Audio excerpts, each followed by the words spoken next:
Okay, welcome to Zero Waste, a very inspirational journey to less garbage.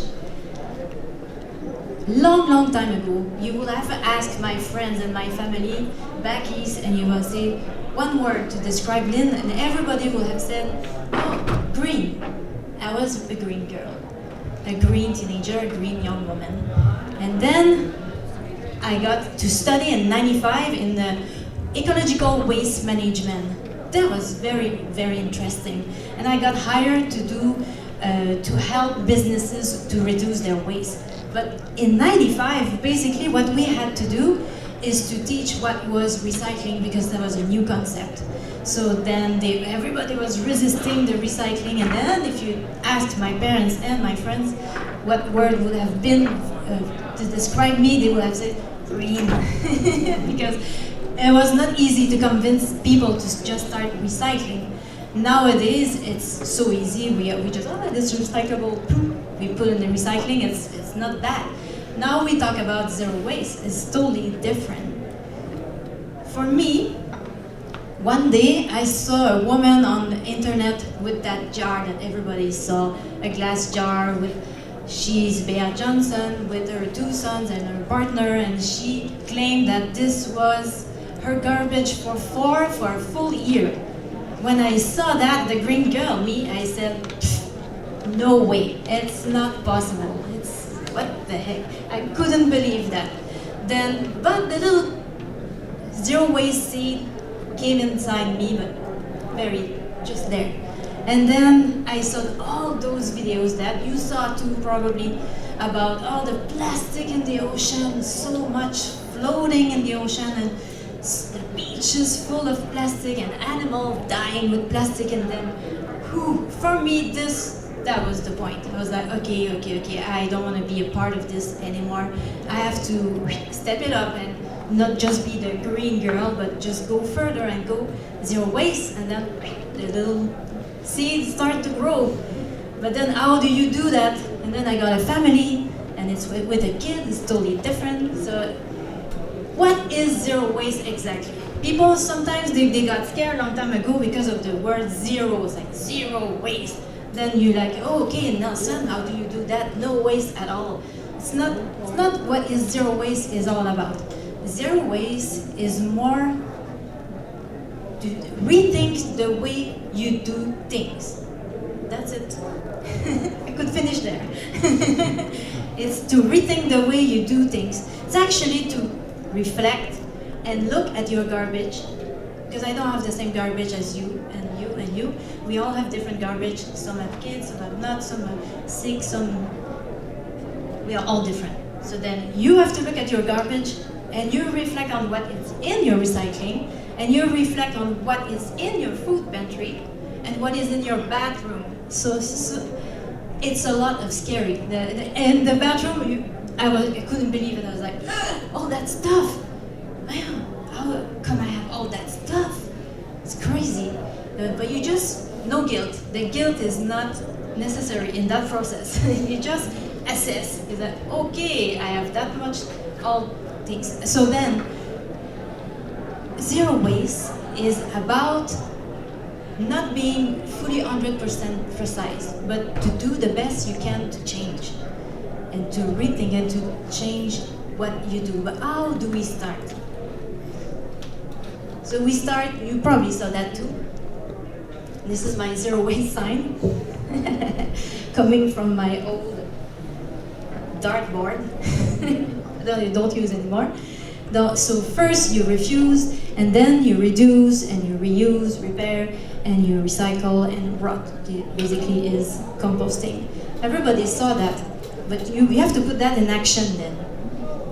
Okay, how do you refuse? But the simplest thing is to refuse single-use plastic. Again, this is easy to say, but then you just need to be prepared. It's easier than you think, actually. And it's a fun journey. And the more you get better at it, you just get inspired to go further and further, and suddenly you see refuse, reduce, reuse, recycle, and another way. You're like, reduce. Because reduce, when you think about reduce, you're like, what do you mean I have a less lifestyle and less this and less that? It's not about that necessarily. Yes, less stuff is a good idea. But you have to reduce, like you don't have to buy everything. You borrow more, you repair more, you do all those things more.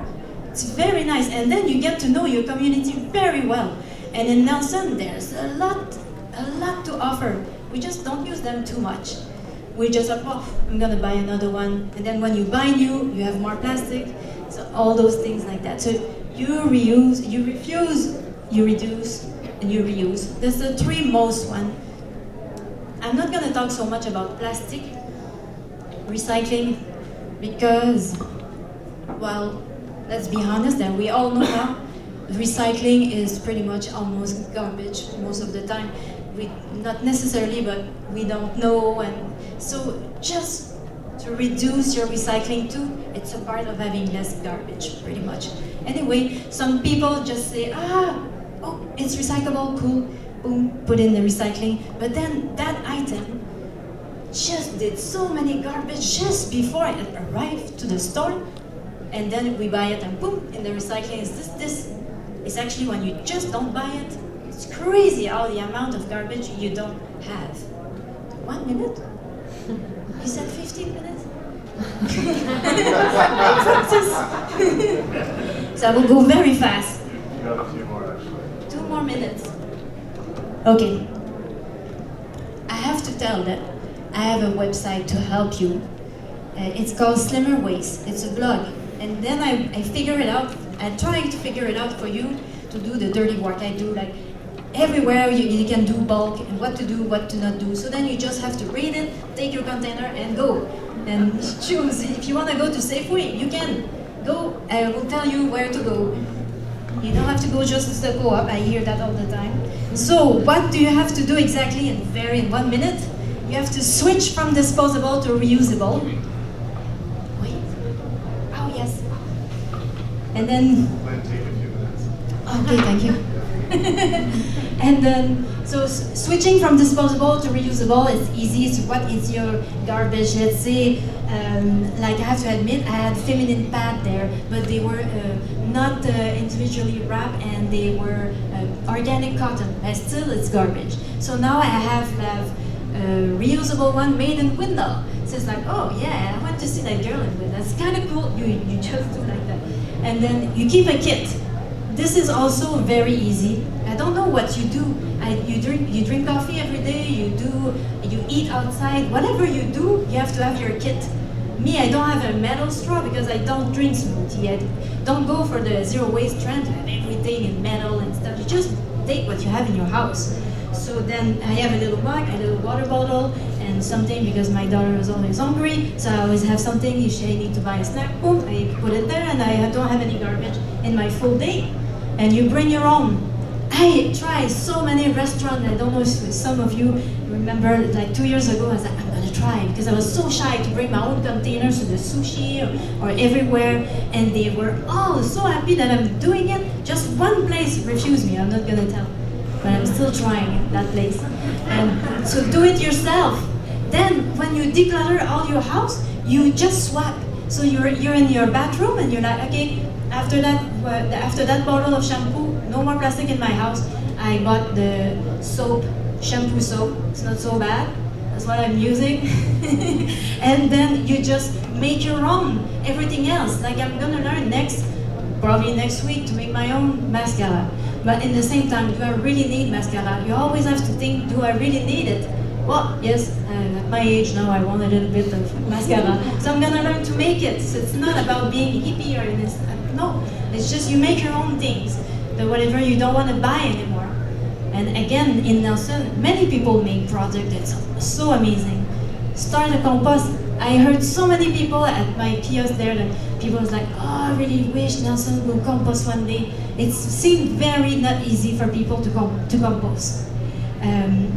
Mostly because they're renters and the landlord doesn't want it. So I will say, go on the Zero Waste Facebook group and say, I want to compost, and I will try to figure someone else to compost with you or something. But use the community. And what this rock thing is like, It's a resource that is so amazing in the community and the Kootenays. That's why I call it rock.